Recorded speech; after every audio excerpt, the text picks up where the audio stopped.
We're going to take a look at the qualified mortgage test in MortgageDashboard today. So first we're going to go to a test loan, and then we will navigate to the good faith estimate screens in the MortgageDashboard flow.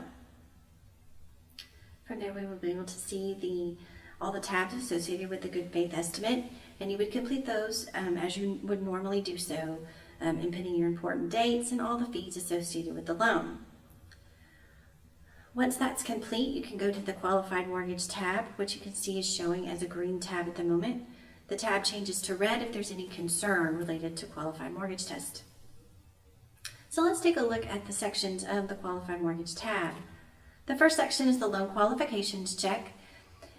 It will display a final result of either standard, temporary, or non-QM, and looks at the 6 points that define whether a loan is a QM loan or not.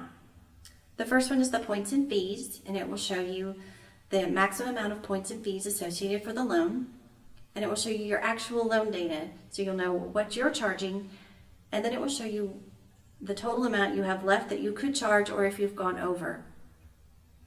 The result will show a green check mark if everything is good. If it's not, this will show a red X, and then you would know to investigate further.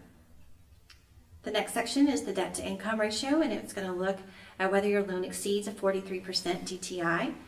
It's going to show you your actual loan data, so you'll know if it's exceeded 43%. Instead of the green check mark that you see here, you would see your red X, and the loan would likely say temporary final result.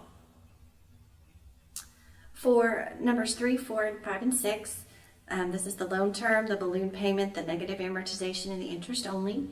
It will look at the parameters of the loan that you've put in, and will show you whether any of those are violating the QM standards.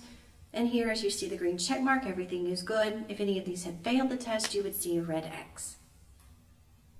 The next section is the Apor comparison check, and this is the test for safe harbor or rebuttable presumption.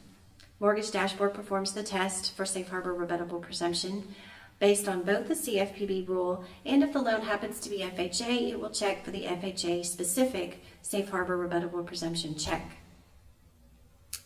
In this one, you'll see that it takes the APOR plus the 1.50 and determines whether your loan is eligible for safe harbor. If it is eligible for safe harbor, you'd see that in the final result, and you'll see a green check mark. If it was a rebuttable presumption loan, that would appear as the final result, and you would see a red X. The next check is the HPML comparison check, and this looks to see if your loan is an HPML loan or a non-HPML loan. This is especially helpful when you have an FHA loan, because you could have a safe harbor loan that's an FHA that is still an HPML loan. As with the other checks, the final result will show you either non-HPML or HPML. If the loan was non-HPML, in the result you would see a red X. And the last test is the bonafide discount check, and it will show you your par rate, the threshold, the amount of discount charged, and the forced discount, and will show you the amount of discount points that can be excluded from the QM test. This is our review of the QM tab. If you have any questions, please feel free to contact myself or Cody Miles at cody@mortgagedashboard.com. Thank you.